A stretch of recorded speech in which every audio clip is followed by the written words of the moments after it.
بسم الله الرحمن الرحيم إن الحمد لله نحمده ونستعينه ونستغفره ونعوذ بالله من شرور أنفسنا ومن سيئات أعمالنا من يهده الله فلا مضل له ومن يضلل فلا هادي له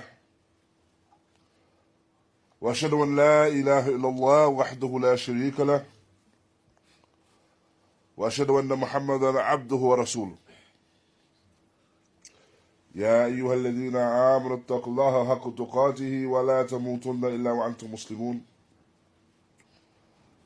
يا أيها الناس اتقوا ربكم الذي خلقكم من نفس واحدة وخلق منها زوجها وبث منهما رجالا كثيرا ونساء واتقوا الله الذي تساءلون به والأرحام إن الله كان عليكم رقيبا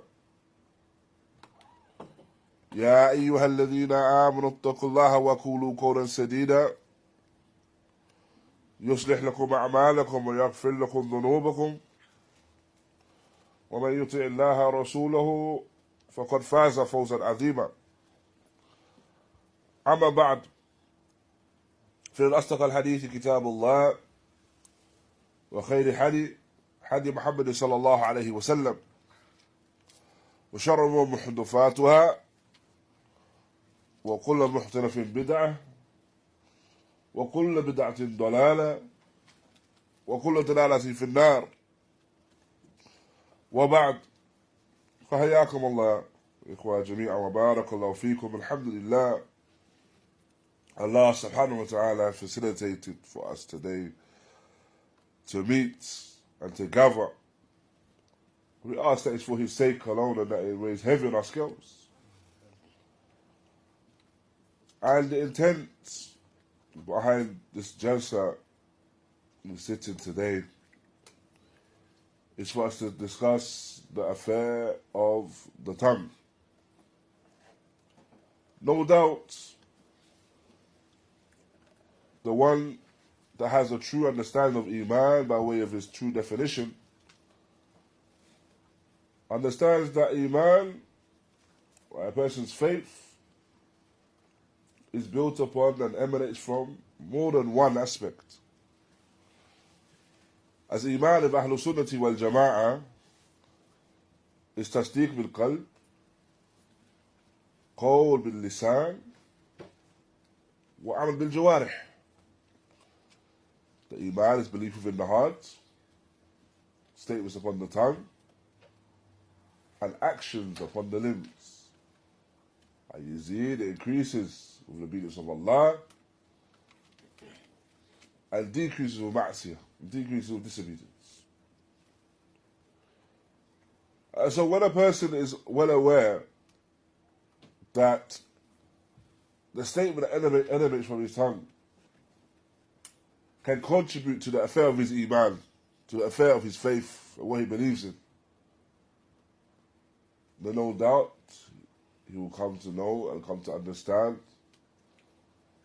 that whatever he allows to come off of his tongue may be a means and may contribute to his success in the dunya and the akhirah,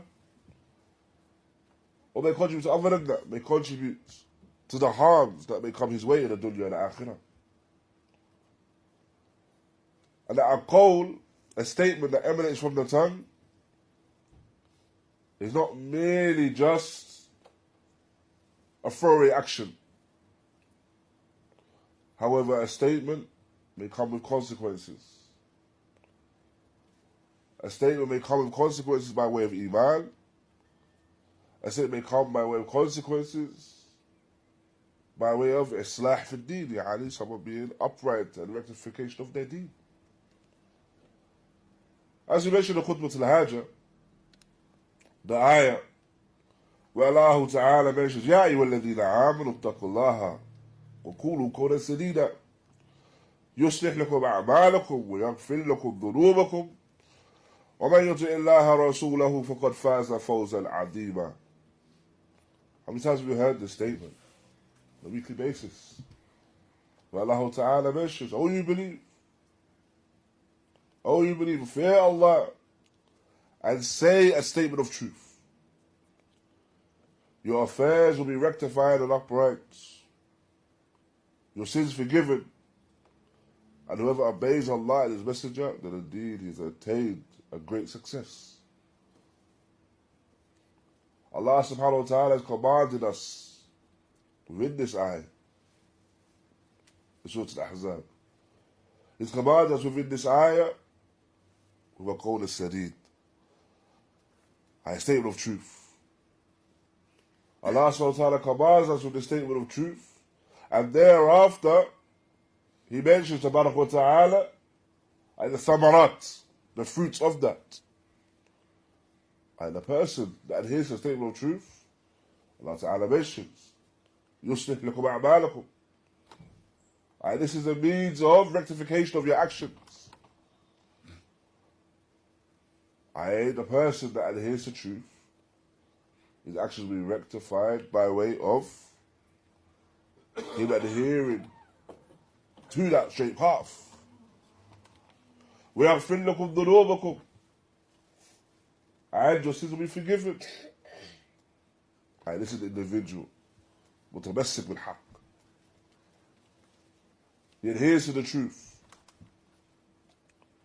And so when we encourage one another to adhere to the truth, and to be upon the Sirat al-Mustaqim, adhere to the truth, Sirat al-Mustaqim, of course.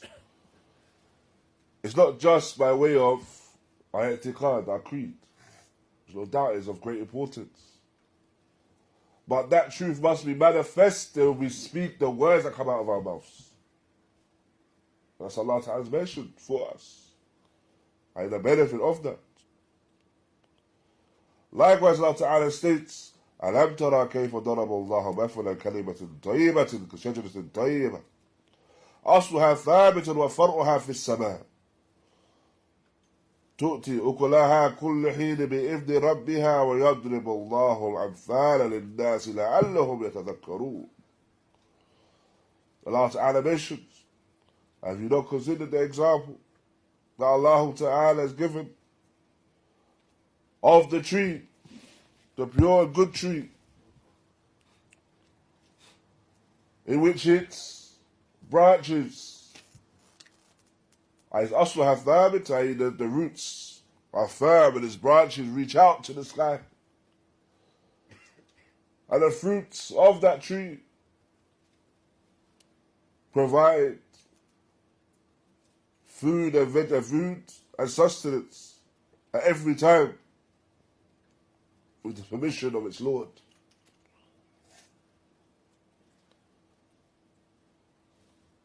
And so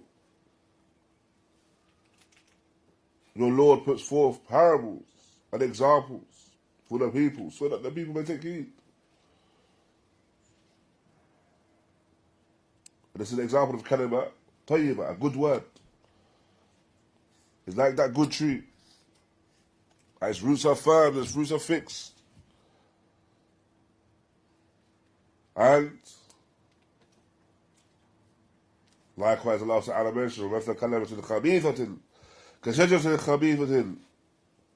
Na'am, and the example of the kalima khabitha. A person saying the word of evil is like that shajara which is khabitha.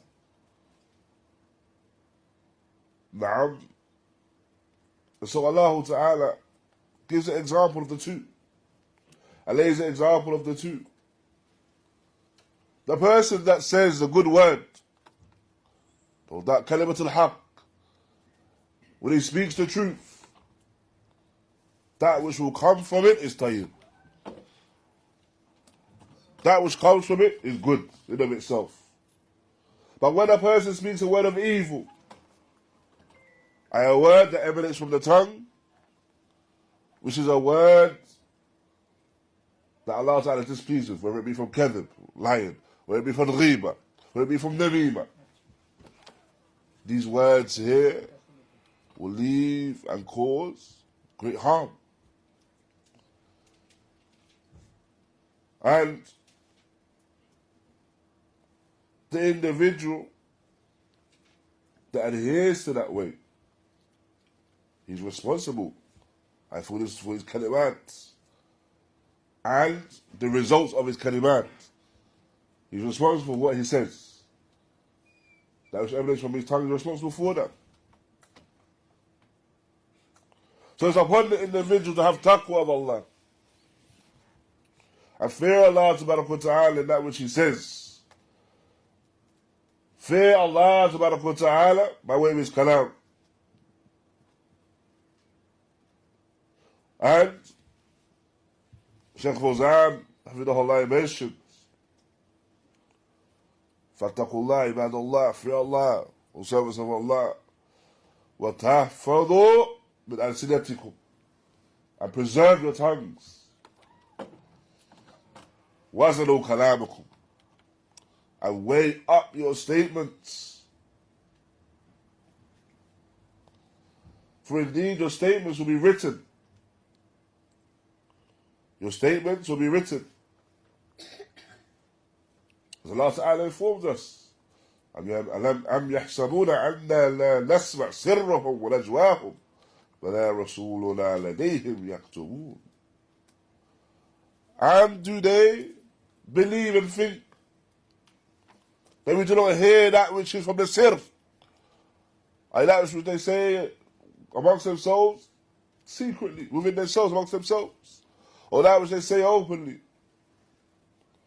Rather, we have our messengers, i.e. the malaika, that are writing. And so the individual must be aware of this reality. That which he is saying, that which emanates from his tongue, will be written. That which emanates from the tongue is one which no doubt may be of benefit, or it may be a harm for him. And the person's muhasabun. The individuals are muhasabun, they'll be brought to account. فإن كان خيرا فخير, وإن كان شر فشر. And if those statements are statements of good, then the good will come from it. And if statements of evil, then no doubt evil will come from it. Now, and so, وإن كان كلام سيئا فستندمون يوم لا ينفع الندم.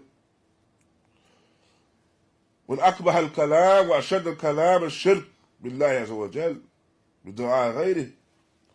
And so, Shaykh Fawzan, hafidhahullāh, he mentions that if the person has kalam which is sayy, by evil speech, فَسَتَنْدَمُونَ, then you will come to regret that evil speech on a day where regret does not benefit. This is something the person should take heed of. I was referring no doubt to Yawm al-Qiyamah, a day when regret does not benefit. That day that comes when a person, he regrets that which he done before. It doesn't benefit him. As opposed to nadam, as opposed to regret here in the dunya. A person may put forth an action and he regrets the action because it's an evil action. And he regrets it. However, by way of that nadam, by way of that nadama, by way of that feeling of regret, it leads him to tawbah wa istighfar. It leads him to tawbah wa istighfar. It leads him. And by way of the tawfiq of Allah, he makes tawbah. By way of the tawfiq of Allah, he turns back and seeks forgiveness. And this is the one that's muwaffaq. Allah says, granted success. So no doubt, when it comes to nadam, when it comes to regret, regret can benefit. But on this day, the regret does not benefit him. On this day, the regret does not benefit. So a person has a word, has a kalima, utters a word, which is a word of harm, harmful to himself, harmful to others. And then when it's brought forth and it's brought to account for that Yawm al-Qiyamah, and he regrets that statement, that feeling of regret does not benefit him at that point. Because now he's taken from the rights of others. And that's sabīl al-mithāl. For example, he's taken from the rights of others by way of his speech. And now he cannot return that affair. Because the dar al-amal has ended for him. And that abode of actions, whether that actions be evil actions, whether those actions be tawbah, and istighfar from those evil actions, and seek to rectify those evil actions, all of that has ended for him. And so thus, this is not now a time for regret, as mentioned. And then the Shaykh goes on to mention, hafidhahullāh, and from the most evil of kalam is kalam which is of shirk, speech which is shirk. The most evil of speech is that of shirk. For example, the person making dua to other than Allah subhanahu wa ta'ala, or seeking aid in other than Allah, and other than that, min al-a'thār al-shirkiyya, and from the wording and the utterances of shirk. So the person calling upon other than Allah, upon with his tongue, he calls upon other than Allah, he seeks aid in other than Allah subhanahu wa ta'ala. He's emanating from his tongue. He's responsible for that. And so by way of his kalimah, he's fallen into shirk al-akbar. Ibadah, worship other than Allah. This is the worst thing that a person can do with their tongue. And the most evil thing that a person can do with their tongue. Indeed we know, as Allah Ta'ala mentioned in relation to the one that puts shirk, إِنَّهُ مَنْ يُشْرِكْ بِاللَّهِ فَقَدْ حَرَّمَ اللَّهُ عَلَيْهِ الْجَنَّةِ وَمَأْوَاهُ النَّارِ وَمَا لِلظَّالِمِينَ مِنْ أَنصَارٍ. That indeed the one that commits shirk with Allah, and the one that associates partners with Allah subhanahu wa ta'ala, then indeed Allah subhanahu wa ta'ala has made Jannah haram for him. And his abode is the hellfire. And there will be no one that comes to aid the wrongdoer. The person needs to understand the weight of such a statement from Allah wa ta'ala. The Jannah is completely prohibited from such an individual.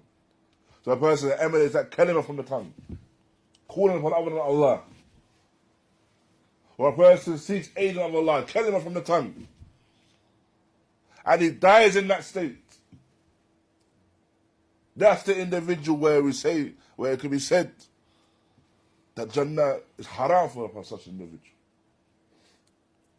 When you ponder upon the muharramat, you ponder upon the things that are haram for us here in the dunya, particular actions which are haram for us here in the dunya, or it be particular things that we cannot eat, particular actions we cannot do, actions that we have to stay far away from. That is the reality of the mushrik in the akhirah. The reality of the mushrik in the akhirah is that the Jannah is haram for him. He's far away and distant from Jannah. Allah subhanahu wa ta'ala has made that haram for him. His abode is a hellfire for eternity. And that has come about, and that can come about by way of a statement upon the tongue. Hence why the Shaykh mentions the most evil statement that can emanate from a person's tongue is that they commit shirk with Allah ta'ala. This is the most akbah, the most evil, disfigured of that kalam. Now, likewise, as the Shaykh mentions, from the most evil of kalam that can emanate from the tongue is al-kalam wal-qawl ala Allah bighayri ilm. Al-qawl ala Allah bighayri ilm. That the person makes a statement about Allah subhanahu wa ta'ala without knowledge. And he mentions وَهُوَ عَدِيل, the shirk. And it's something which is relevant and equal with shirk. The person makes a statement about Allah subhanahu wa ta'ala without knowledge. He makes an utterance about Allah subhanahu wa ta'ala without knowledge. As Allah subhanahu wa ta'ala states, وَأَن تُشْرِكُوا بِاللَّهِ مَا لَمْ يُنَزِّلْ بِهِ سُلْطَانًا وأن تقولوا على الله ما لا تعلمون. That you believe or you commit shirk with Allah, you associate partners with Allah in an affair that you have not been given any authority in order to do so. Allah did not give you the authority to commit shirk with Him. Or you make a statement about Allah and that which you do not know. The further ilm in deen is an ilaj. The affair of ilm itself is something which treats harm when the individual adheres to true knowledge. It's an ilaj, it's a treatment. It's an affair of khayr, knowledge. However, the opposite is true as well. As is mentioned by Ahlul Ilm or the Salaf about jahl, that jahl is a dam qatil. Jahl is an ailment which is qatil, which kills. And it may be an affair that kills, literally. A person may give advice about something which may lead to someone's death. Or it may be something that kills, and ma'nawiyan. Maybe something that kills in terms of your iman. Maybe something that kills by way of your Islam. That person engaged in jahl. Or he listens, lends an ear to the lisan, where someone speaks about jahl. Someone says about something about Allah subhanahu wa ta'ala without ilm. And this is something that renders someone's deed, someone's religion, null and void. And this affair of jahl cannot be something that is taken lightly. Adhere to true knowledge. Hence why the Messenger of Allah, sallallahu alayhi wa sallam, he mentions, مَا يُرِدِ اللَّهُ بِهِ خَيْرًا يُفَقِّهُ فِي الدِّينِ. Whoever Allah wants good for, He gives him understanding of the deen. Whoever Allah wants good for, He gives him understanding of the deen. And fiqh fi deen is not just merely hifz, ayat, ahadith or aqwal. But fiqh fi deen, the person understands these aqwal. He acts upon these aqwal. He ensures that the affair that he's acting upon is one which is pleasing to Allah subhanahu wa ta'ala. One which will earn the reward of Allah tabarak wa ta'ala. This is fiqh fi deen. And it's not the individual that made his statement based upon desires, or based upon ra'i, based upon opinion. And it leads him to make a statement about Allah tabarak wa ta'ala without knowledge. And this is from the evil of speech, it's mentioned as well. Now, likewise, from the evil speech, from that which emanates from the tongue, is a qawl بأن الله أحل كذا أو حرم كذا من غير دليل من كتاب والسنة. فلا يجوز القول بغير علم. Likewise, when a person understands the speech that Allah has made this halal, or Allah subhanahu wa ta'ala has made this haram, without any dalil from the kitab and the sunnah, then there's no doubt it's a statement upon Allah subhanahu wa ta'ala without knowledge, again emanating from the tongue. You say this is halal, or that is haram. The person has to be mindful of that speech.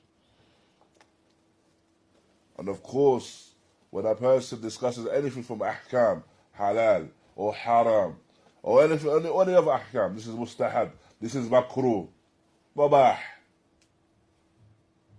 The person discusses anything from those aqwal. You should be mindful. What is his adillah? What is the proof that he's acting upon?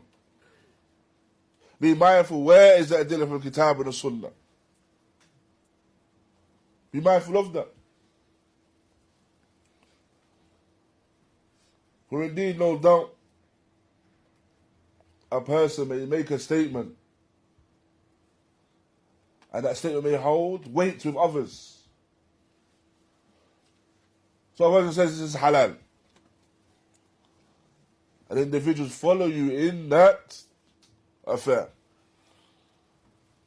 They follow you in that call, in that statement, in that ra'i, in that opinion. Or you say this is haram, and they follow you in that tahrim.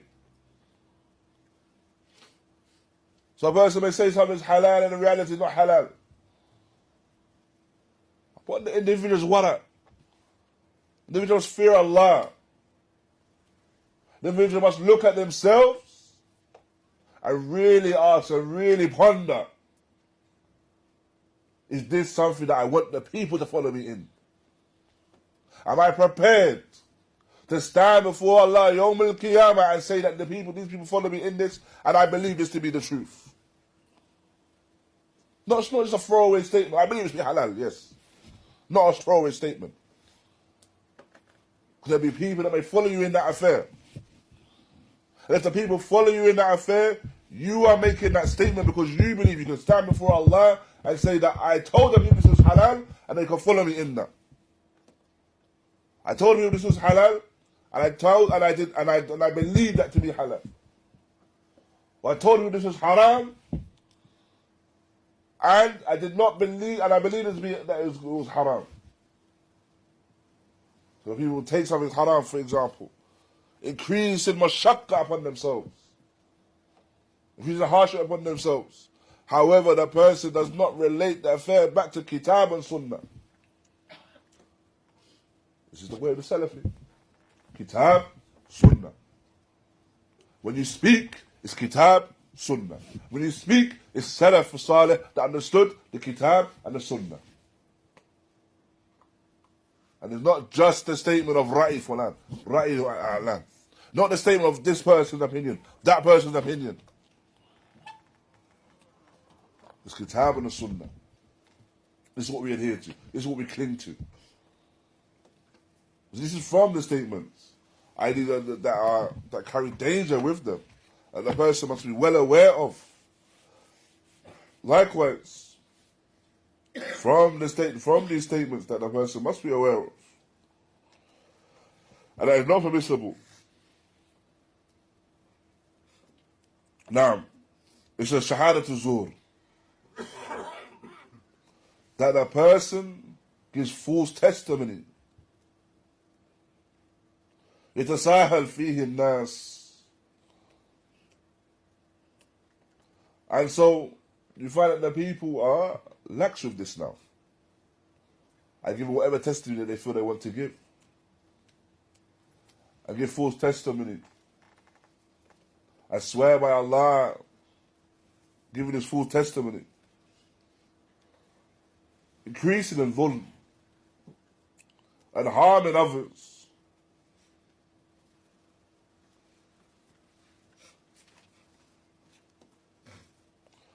فلا يجوز للإنسان أن يشهد إلا إذا كان صادقا في شهادة يريد بيان الحق لا يريد بها الهوى.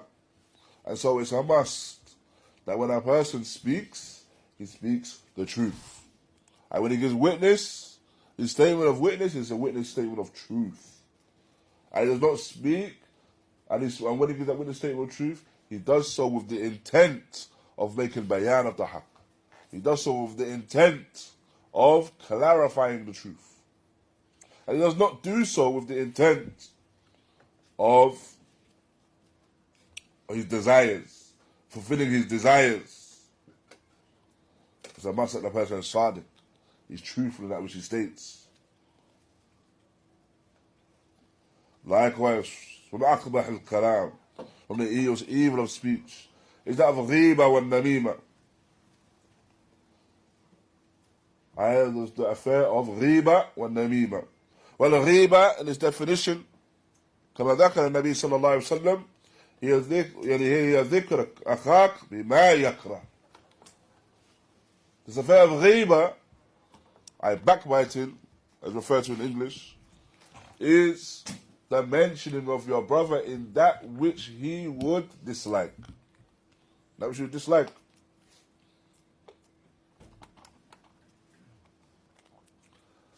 And so, thus, this affair of ghībah is one again, you find tasahul fihi nas. The people become mutasahilun, they're lax with it. They may mention another individual, may mention him by name, or may mention him by his awsaf. And this is another affair you may find. People mention an individual by his awsaf, a description of him. But you mention a description to the extent that is very clear to one individual. Na'am, besides you mention by name. You mention him by everything by his name. And you mention your brother in a manner that he would dislike. And it rolls off the tongue. And a person must be mindful of what emanates from the tongue, what comes from the tongue. A person does not just merely speak about another individual. وَكَلَامُهُ لَا يَنْفَعُ. The speech is not of benefit. Does not just speak about another individual, and it's for the purpose that you find, وَيَعْذُ بِاللَّهِ, it's for the purpose of a joke. That joke that you will share with one another, speaking about another individual, that joke generally will last for minutes. Mere minutes. And then everyone forgets about it. However, the athar of what that person laid down and that person said with their tongue, he doesn't know how much that will weigh up on the scales. Is that worth it? What does it reflect?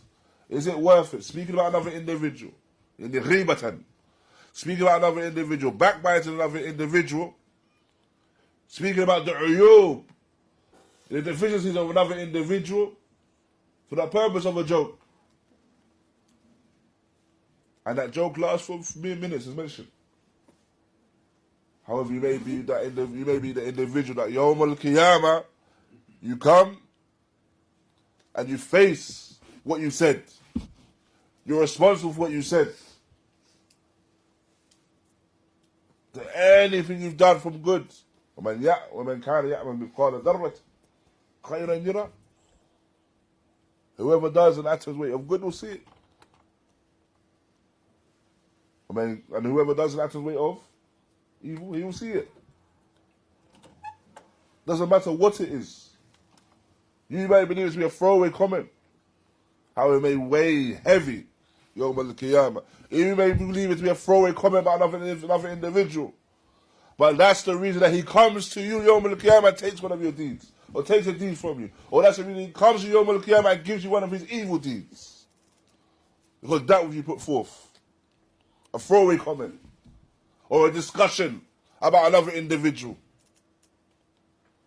Just for the purpose of that moment that you're living in.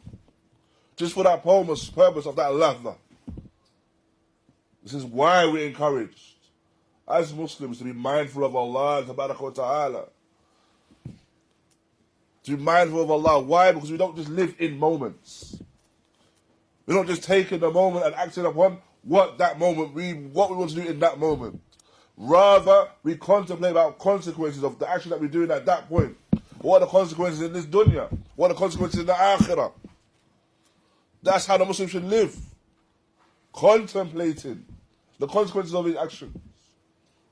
The reality is that a person will contemplate the consequences of his actions. If there's a direct consequence in the dunya, he will contemplate it. If there's a direct consequence in the dunya, he will think about it. He says, should I go through this door? But if I go through this door, they might be harmful, and then if I don't go through this door, then it might be better for me to leave.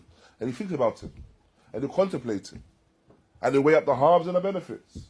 If it's something from the dunya, what about the akhirah? What about the hereafter? The abode, which is eternal. The person contemplates what does emanate from my tongue. This is just this point in relation to ghībah.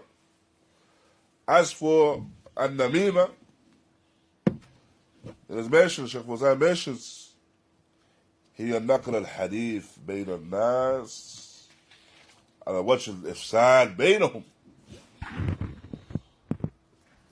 And the affair of namīmah is the spreading of speech amongst the people.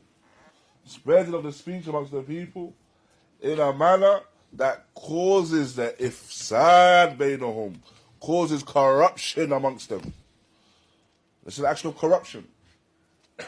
And the spreading of the speech. An action of corruption. That the person, he spreads this speech.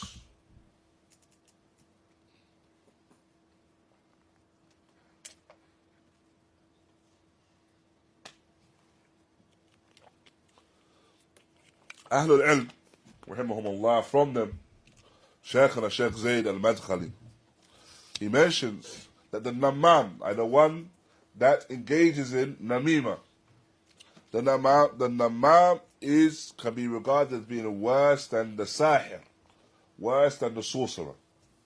The namam can be regarded as being worse than the sorcerer. And he mentions, in relation to the effects that they have. Not necessarily worse in relation to the hukum. As we know, the sahir is a kafir. Naam. And Allah Ta'ala knows best, the strongest opinion is that even walau tab, even if he was to make tawbah, yuktal. He is executed. Obviously, the lands of the Muslims. Naam. Don't want anyone to see David Blaine trying to do something to him. Naam. The lands of the Muslims, with the hakim. If the person is a sahir, we understand. Yakfur. He's disbelieved by way of his sin. He's disbelieved by way of his sin. And if we're used to tab, it's encouraged to make tawbah. However, we're in tab or la, and if he makes tawbah, if he doesn't, yuqtal bidhalik. Yeah, he's still an individual that is executed. So we understand this is the case of the sahir. Now, the namam is not, the hukum upon him is not the same. However, the fact that you have the sahir, and this is the hukum upon him, and some of Ahlul Ilm are saying that the namam, that the one that engages in namīmah, tale carrying, can be worse than this individual in terms of the effects, shows you the evil effects of the namam. The reason why they mention, as for the sahir, this individual is seeking to affect specific people. Maybe one person, maybe a small group of people. By way of his sihr, he's seeking to affect. Naam, whether that be he's seeking to bring harm to them, or he's seeking to send to the jinn to them, or whatever he's seeking to do. However, this is the effect of the sahir. His effect is mu'ayyan, specified. As for the namam, that his evil effects spread amongst the community, spreads amongst the mujtama, spreads within the society. He's tale carrying. He goes to this one, he goes to that one. He takes akhbar from this one to that one. He takes akhbar from this one to that one. And I watch an ifsad in a manner where he's seeking to cause corruption. Where he's seeking to cause corruption. And so this is how we understand this affair to be.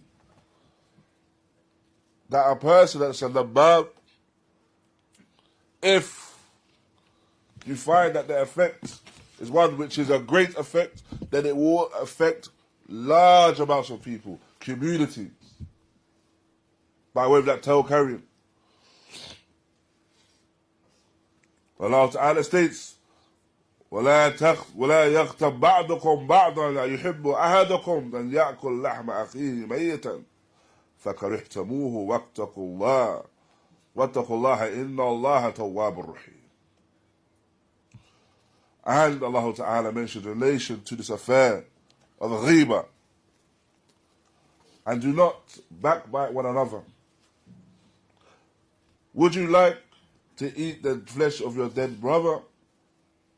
For indeed, this is something that would be something that you would hate.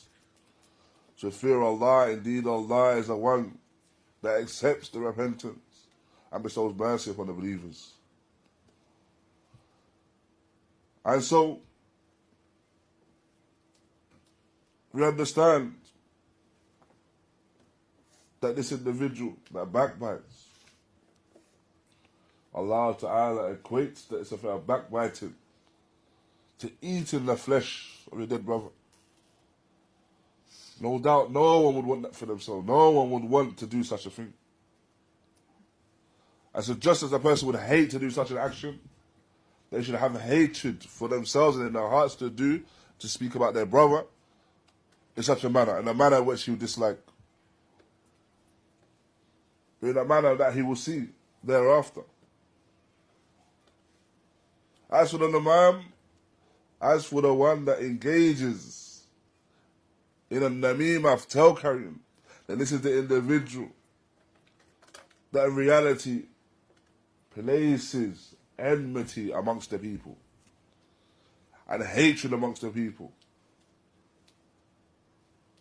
And makes tanakkus in nas. And he makes tanakkus of them in relation to whatever their deficiencies are. He makes tatabbu' their zallat. Whenever they fall into a shortcoming, he follows that. He makes mention of it. If he sees someone's shortcoming, he'll mention it to follow so-and-so. You know, so-and-so did this. Haram. So-and-so did that. Did you know what he did? Mention is to speak about another individual. And as mentioned, ala wajh al-ifsad. Ala wajh al-ifsad. In a manner that is to cause corruption. It's important that's understood, because that is a dhabit, and that is a clear distinction, a way to distinguish between the two. That you have an individual may fall into evil, and you have to clarify that evil, and you have to tell others about his evil. This is not the namīmah or the ghībah that has been mentioned here, barakallahu feekum. No doubt this is clarification of the truth. Bayan of the haqq. Bayan of the haqq is an obligation upon us as Muslims. This is from the khisal of this ummah. This is from the distinct characteristics of this ummah. That they enjoy the good and they forbid the evil. So if you see an evil from an individual and his harm may come to others, then you inform the others. Nasihatan. You inform the others with sincere advice about the harms of another individual. Because this is ala wajh al-islah. This is in a manner where the person is seeking rectification. Rectification for the Muslims. Rectification for Ahlul Haqq. Rectification for the individual that's fallen into harm. Alright, this is a call which is muslihun. A call seeking rectification.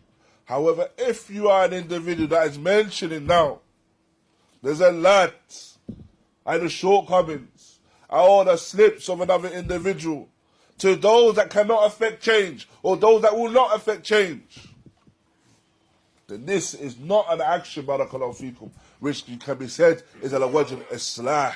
Rather, this is ala wajh al-ifsad. Rather, this is from tanakkus akhi. This is from you rendering. And when it comes to your brother, rendering him deficient. I mention him in a way where he becomes deficient and he becomes lowered in the eyes of the people. This is not ala wajh al-islah. And this is why the people need to understand the distinction between the two. Because a person may seek to blur the lines between the two. One person may say, do not mention so-and-so. Do not mention this individual because it's backbiting. Do not mention the errors of this individual because it's backbiting. Do not mention the errors of this individual because it's slander. Now, you hear this many times. In response to the rudur of Ahl al-Ilm, in response when it comes to the refutation of scholars. Then they'll say, do not mention this because you're backbiting an individual. Do not mention his errors because this is harmful to the Muslims, it's backbiting. Or it's namīmah, it's tale carrying. When a person's falling into error, and not only falls into error, he's spreading his errors. Will we say this is backbiting? Is this backbiting? No? This is backbiting. It is backbiting. It's permissible. Now, yes, it is backbiting. However, it is not backbiting which is regarded as being either muharram. Why? Because this is ala wajh al-islah. This is from the backbiting which is the backbiting which is halal. The backbiting which is bal wajib. Because you have the principle لا يجوز تأخير البيان في وقت الحاجة. لا يجوز تأخير البيان في وقت الحاجة. It is not permissible to delay clarifying the truth at the time of its need. So if there's a time of need, if a person is spreading falsehood, the people need to be well aware of that falsehood. If a person is spreading innovation, does the person remain silent about the person's innovation? Fearing ghībah? No, of course not. Rather, this is from the means of where a person can speak and defend the truth. وَيَغْذَبْ عَنِ السُنَّةِ, a defense of the sunnah by way of this. And so yes, if we was to define it, we would define it backbiting. However, not define it backbiting in the same way that is muharram, in the same way which is haram. And as mentioned as well, this is done in a manner which is sought to make islah. Sought to make islah, yani to rectify amongst the people. Now, likewise, it's upon the individual to fear Allah,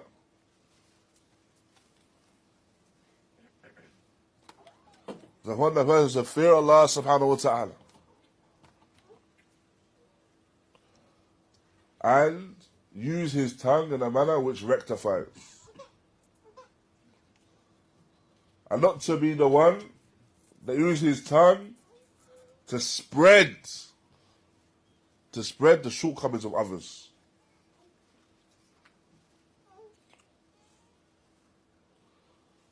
As is mentioned, as Shaykh Allah mentions, على المسلم أن يشتغل بعيوبه ويترك عيوب الآخرين إلا من أبواب النصيحة فيما بينه وبينهم. And so it's a must that the Muslim busies himself and focuses upon his deficiencies. Because he's going to have deficiencies. He's from Bani Adam. So he focuses upon his deficiencies. وَيَتْرُكْ عُيُوبَ الْآخَرِينَ, and he leaves off the deficiencies of the others.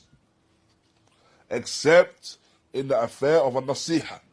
Except if he is advising. And that nasiha is between him and them. ما يرفع. There's a benefit if the person advising the individual, وَيُخْبِرَ الْآخَرِينَ, he advises the individual and he goes to others, informing them, I advise fulan and fulan and fulan. Or advise fulan with this and that and the other. Advise him. We'll leave it at that. There's no need for spreading of that and making it news. And so it's a must that the person takes heed of that. It is mentioned, the person, by way of their speech, it should be speech that is beneficial. The Salaf would mention, rahimahumullah, from the aqwal, they will mention that al-qawl, a statement,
Now, some of the Salaf, they would mention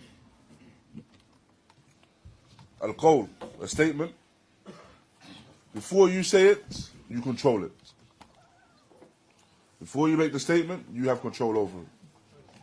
After you make the statement, it controls you. So the qawl, before you make the statement, you control it. After you make that statement, it controls you. Meaning, before you make a statement, you have full control over what comes from that statement.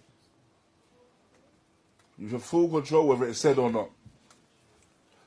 You are able to contemplate whether it should be said or not. You are able to contemplate whether it brings benefit or not.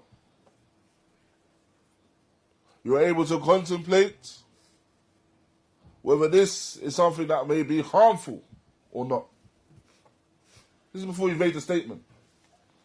You have full control of that statement. After you've made the statement, it has control over you. Meaning that whatever the repercussions are of that statement, you have to follow and you have to act accordingly. You're required to act accordingly. If the statement was a statement that was not upright or correct, then now you're required to make tawbah, you're required to rectify that statement. Or the individual that makes the statement and he seeks to try to rectify whether he's upright or correct in doing so, whether he's sincere to do so or not. How many times have you ever heard someone make a statement and then after he says, I didn't mean it like this, I didn't mean it like that, no, rather my intent was this, rather my intent was that. Barakallahu feekum. All we can do is look at that which is zahir from the statement. Shaykh Ubayd rahimahullah, he mentioned Ahlul Sunnati wal Jama'ah act upon that which is zahir.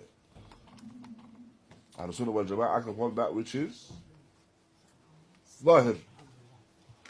He mentions the dalil for that, the narration where the man says, Ma sha'Allah wa shit. Ma sha'Allah wa shit. Yani Allah subhanahu wa ta'ala has willed it and you have. And the Messenger of Allah sallallahu alayhi wa sallam mentioned in response, Aja'alta lillahi nidda? Have you made a partner along with Allah? And the statement was a statement of shirk, shirk asghar. And what was required from the individual to make, statement to make was, Ma sha'Allah, thumma shit. Allah had willed it, then you. And so the Messenger of Allah sallallahu alayhi wa sallam, his direct response was, did you make a partner along with Allah? He did not ask him, what did you intend by the statement? Did you mean this statement by way of this meaning? But if it's this meaning, it's shirk. If you mean by saying by way of this meaning, then this meaning is not shirk. No, rather the Messenger of Allah sallallahu alayhi wa sallam corrected him directly by way of that statement. And this is what is upon us, in order to act upon the statement. So this is the dalil that was mentioned by Shaykh Ubayd rahimahullah, that a person does not act or does not just rely upon what a person says they intend, what statement they make. And again, going back to the quote, the statement that you make upon your lisan, the statement you make upon your tongue, before you say that statement, you control it. You have full control. You are the one that can ponder, should I make this statement or not? Is this beneficial or not? Is this statement the last statement I make before I pass away? Is the statement going to be what we could regard as being a husnul khatimah? You'll be able to ponder upon that before you make the statement. After you make the statement, then as if you are enslaved to that statement. After you make the statement, it's as if you have to act according to that now. And of course, if it's an evil statement, then the reality is an evil reality. You are bound by chasing that statement now, seeking to rectify whatever you've done by way of that which was emanated from your tongue. Likewise, we'll conclude with the statement of the Messenger of Allah sallallahu alayhi wa sallam, where he mentions man kana yu'minu billahi wal yawmil akhir falyaqul khayr aw liyasmut. Whoever believes in Allah and the last day, let them speak good or remain silent. Whoever believes in Allah and the last day, let them speak good or remain silent. We encourage, as again, going full circle to what we discussed at the beginning, that our aqwal, our statements, are from our iman. And the Messenger of Allah sallallahu alayhi wa sallam mentions from the description of the one that believes and the one that has iman. He sallallahu alayhi wa sallam mentioned the one that believes in Allah on the last day, the one that has iman, that he will speak good or remain silent. That which emanates from his tongue should be good. That which emanates from his tongue should be beneficial. That which he says should be of benefit to him and others. And he speaks good. If for whatever reason he doesn't have anything good to say, then don't ever say anything. We as individuals are not obliged to speak all of the time. We're not obliged to speak all of the time. It's not a case of just because we are with individuals we have to speak. This is what you find as well. The one الذي يكثر الكلام, the one that speaks a lot and continues to speak, is going to come to a time when that which he says is not good speech. It's not beneficial speech. It's almost as if he's run out of good to say, but he hasn't stopped speaking. The person is not obliged to always speak. What is obliged to do is speak good. And the speech that emanates from his tongue is good speech. And should take heed of that. And be from those individuals that adhere to the haqq when it comes to speech. And no doubt adhere to the haqq when it comes to his actions. And adhere to the haqq when it comes to that which emanates from his heart or that which is from his heart and is i'tiqad in the heart. Because all of these things are from the iman of Ahlul Sunnati wal Jama'ah and the definition of iman with Ahlul Sunnati wal Jama'ah. And we'll conclude here, barakallahu feekum. Allah yafadlakum jami'an. Wa sallallahu wa barak ala nabiyyina Muhammad wa ala alihi wa sahbihi wa sallam wa akhir da'wana alhamdulillahi rabbil alameen.